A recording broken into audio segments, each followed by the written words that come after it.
All right, everybody, when it comes to personal injury law, any of that stuff, there is only one person to call, and it's my friend right here. This is Phil Harding. He's Colorado's best attorney from Harding & Associates. Today, we're talking about insider tips on Colorado's legal system. Thanks for joining us, Phil. Of course, in the sponsored segment. You're here on a Monday and not a Friday. I know, a little big change week. up. Yeah. Because I wanted to talk about, I get a lot of calls. Yes. People want to do small claims court. So we're going to the basics. As a matter of fact, I have friends here from Germany, and we were talking about German legal system versus America. So I think it's really important. Let's start off with the most basic. You hear plaintiff, defendant, petitioner. Let's look at that, and let's talk about what it is. So a plaintiff in a civil action, a plaintiff is the person who brings the action. A defendant is the one who defends. Now, in divorce cases, there's petitioner. That's the person who initiates the divorce. And now if you're doing an appeal, right, and we're going to talk about appeals here in a second, you bring an appeal, you're known as the appellant. If you won at the lower court, then you're the appellee. So now let's talk about small claims, because I hear about that all the time. People want to know about small claims actions and what are they.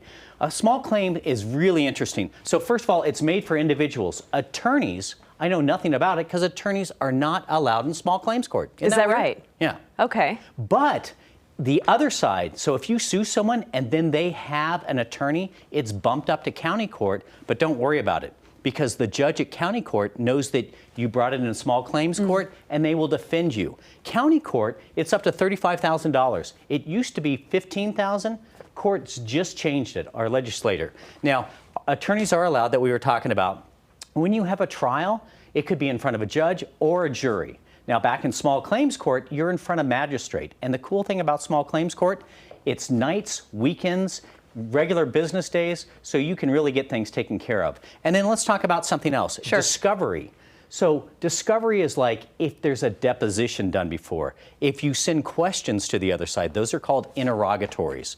So sometimes they're in small claims court, they're never allowed. In county court, they are allowed.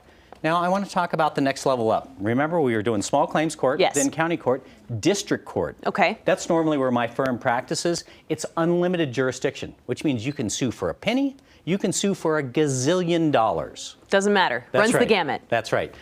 Trials are at least a year out. There is discovery, and there are written motions beforehand, like to exclude evidence. It's in front of a judge or a jury.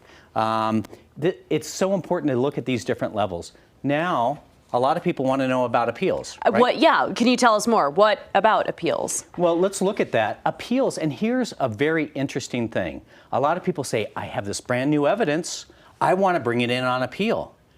You don't get to do it. The Court of Appeals, the appeals up, only looks at what you brought at the lower level. So if there was a wrong ruling by the court. So let's look at this. If you're in small claims court, you appeal to county court, right? If you're in county court, you would appeal up to district court, Court of Appeals, and then after the Court of Appeals to the Supreme Court. Here's an interesting thing. You only get one appeal by right. So if you're in county court, you go to district court, and you don't like that appeal, you don't get to automatically go to the Court of Appeals. You have to file what's known as a writ of cert. You're asking the upper level. It says, will you please look at it? And many times they say no. But remember, it's very important. You cannot bring in new evidence.